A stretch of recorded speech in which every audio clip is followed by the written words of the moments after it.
दोस्तों यूपीएससी के इस सर्विसेज में मेल डोमिनेंस सबसे ज्यादा है और जो भी फीमेल ऑफिसर इस सर्विसेज में एम्प्लॉयड हैं उन्हें काफी हार्श चैलेंजेस फेस करने पड़ते हैं।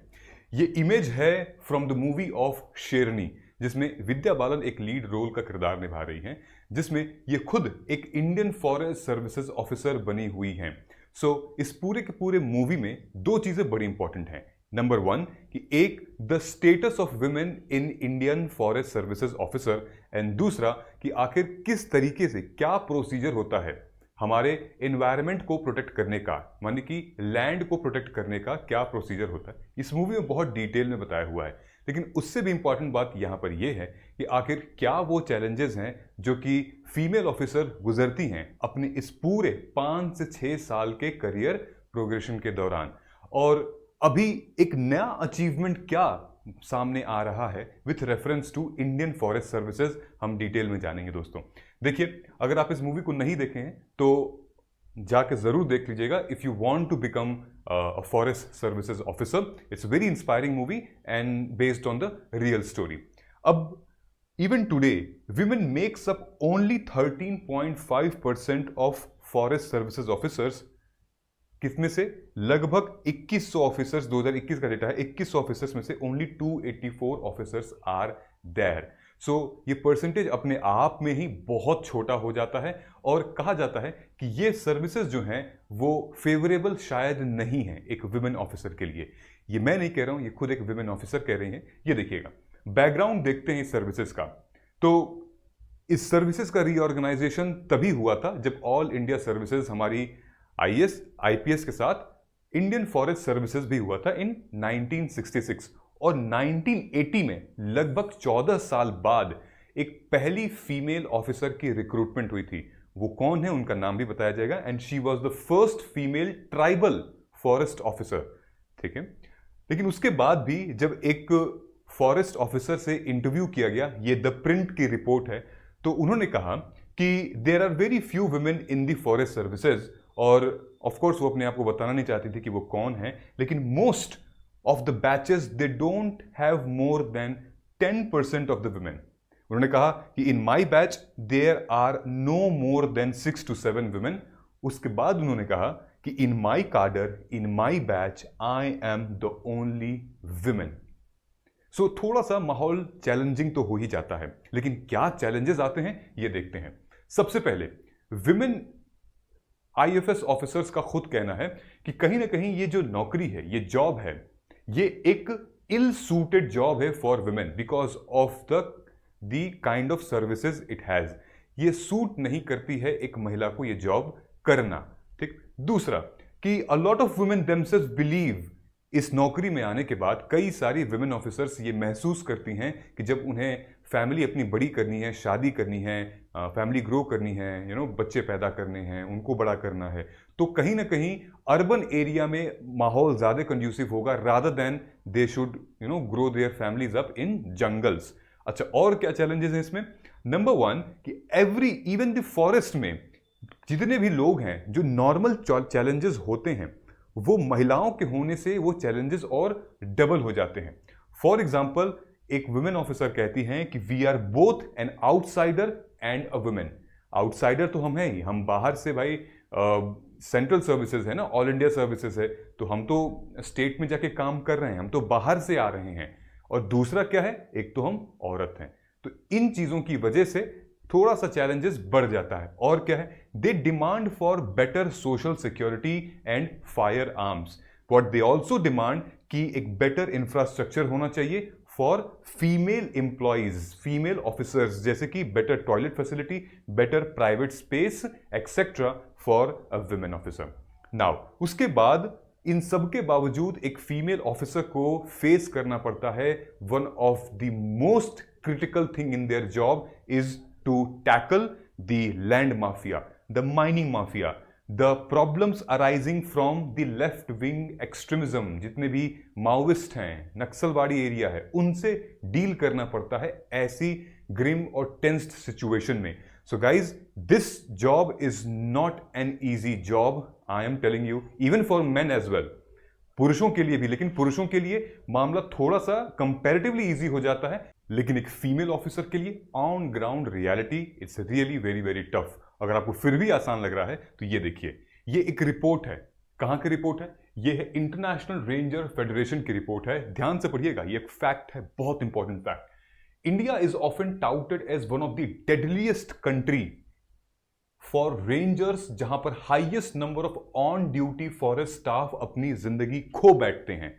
ये डेटा इंटरनेशनल रेंजर फेडरेशन का क्या कहता है कि 162 forester lost their life in India while on duty 2012 से 2017 के बीच में, और ये पूरे वर्ल्ड में सबसे ज्यादा हाईएस्ट है।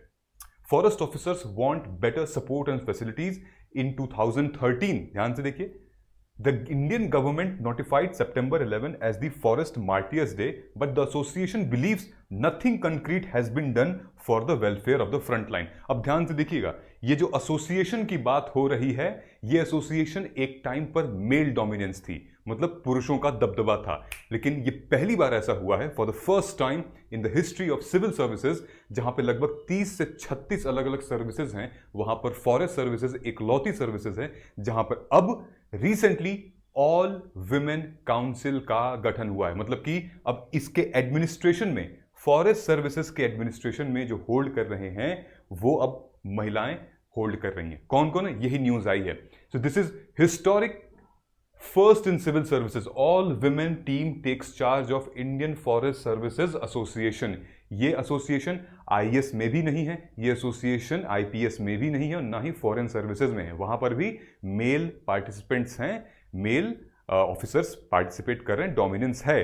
लेकिन ये पहली बार ऐसा हुआ है फॉर द फर्स्ट टाइम कि फॉरेस्ट सर्विसेज में बहुत जरूरी था इन चीजों को होना। तो जो प्रॉब्लम हमने अभी सुनी है, देखी है, समझी है, उन प्रॉब्लम्स को किस हद तक अब ये रिजॉल्व कर सकती हैं, और आई एम श्योर कि काफी ज्यादा बेनिफिट। लेकिन ये लोग कौन लोग हैं, किसके बारे में बात हो रही है? एंड नाउ गाइज, अब आप लोग इस न्यूज को अपने जीएस पेपर 3, जीएस पेपर 1 और जीएस पेपर 2 में मेंशन कर सकते हो, यानी कि इंक्लूसिव ग्रोथ में, सोशल जस्टिस में, and women and its associated issues से रिलेटेड इनको मेंशन कर सकते हो, because this talked about gender balance leadership, women empowerment, inclusive growth, inclusive representation. Meet these 4 to 5 women officers. Now they will take charge of all India Forest Services का association का। सो 1980 से लेकर अब तक सिर्फ पुरुषों का दबदबा था, लेकिन ये न्यूज अभी रिसेंटली आई है कि मेल डोमिनेंट सर्विसेज से अब history was made when all women team was elected to lead national executive council for first time ever. ये कौन कौन ऑफिसर्स हैं? ये हैं ज्योत्सना सितलिंग 1987 बैच, ये पहली फीमेल ट्राइबल ऑफिसर थी फॉरेस्ट सर्विसेज की, एंड बाकी Anita Karan, Monalisa Das, doctor Surbhi Rai and Chetna Singh, latest recruited batch. Now these officers will take charge of the association. Alright, so एक इसी से रिलेटेड न्यूज ये भी थी कि कैसे एक फीमेल ऑफिसर जो है वो अपना यश जो है, अपना गौरव जो है, ये सब कुछ ध्यान में रखते हुए ऐसी घटनाओं के साथ जुड़ती हैं और रोजमर्रा में अपने जॉब के साथ साथ किन चैलेंजेस को फेस करती हैं। ये एक रियल केस स्टडी है कि किसकी? बासु कनौजिया की। ये एक इंडियन फॉरेस्ट सर्विसेज ऑफिसर हैं। ये जब एग्जाम पहले अटेम्प्ट में क्रैक करके ये डायरेक्टली इनको मध्य प्रदेश काडर मिला, वहां गई और वहां पर इनको धमकियां मिलने लगी जान से मार देने की। क्यों? क्योंकि ये कहीं ना कहीं 6000 हेक्टेयर ऑफ फॉरेस्ट लैंड को बचाने की कोशिश कर रही थी, जो कि अवैध रूप से हड़प लिया गया था। If you are a female officer, a female aspirant wanted to become a forest service officer, now this is the right time. Now this is the right time you can join, because at the association who is sitting all India women, सारे women members हैं जो कि वहाँ बैठे हुए हैं। About role of women in UPSC civil services overall की अगर हम बात करेंगे, recent year में हमने देखा है कि percentage of women recommend जो UPSC कर रहे हैं वो 24 से 34% इंक्रीज हुआ है। यानी कि एक टाइम पे 2006 में सिर्फ 20%, अब जो है वो वुमेन का representation in civil services examination अब वो बढ़ रहा है। हाँ, कुछ सर्विसेज हैं जहां पे मेल डोमिनेंस रहा है। ऑलराइट, सो आई होप कि अब आपको थोड़ा सा एक मोटिवेशन मिला होगा। Now so we have Margdarshan assessment and guidance program, जो कि हमारा एक फ्लैगशिप प्रोग्राम है for at least pre and mains include होता है। अब ये हिंदी में भी आ चुका है, विच मीन्स कि अगर आप यूपीएससी की तैयारी हिंदी माध्यम में भी करना चाहते हैं और मेंटोरशिप और गाइडेंस के साथ, तो फिर ये बैच आपके लिए है।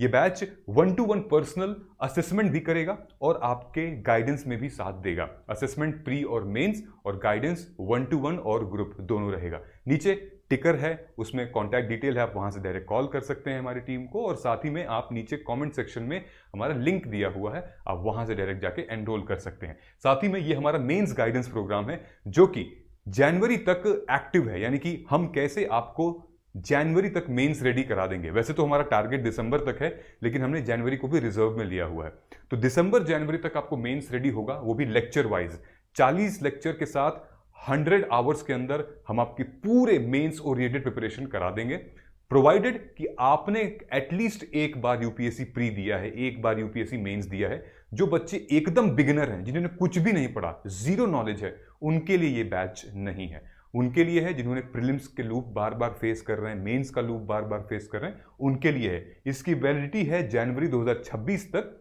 लेकिन प्री क्लियर हो जाएगा, उसके बाद इसकी वैलिडिटी रिज्यूम हो जाएगी for the next 3 months. I hope that is clear. मिलते हैं हम लोग अगले वीडियो में, तब तक नमस्कार, जय हिंद, जय भारत।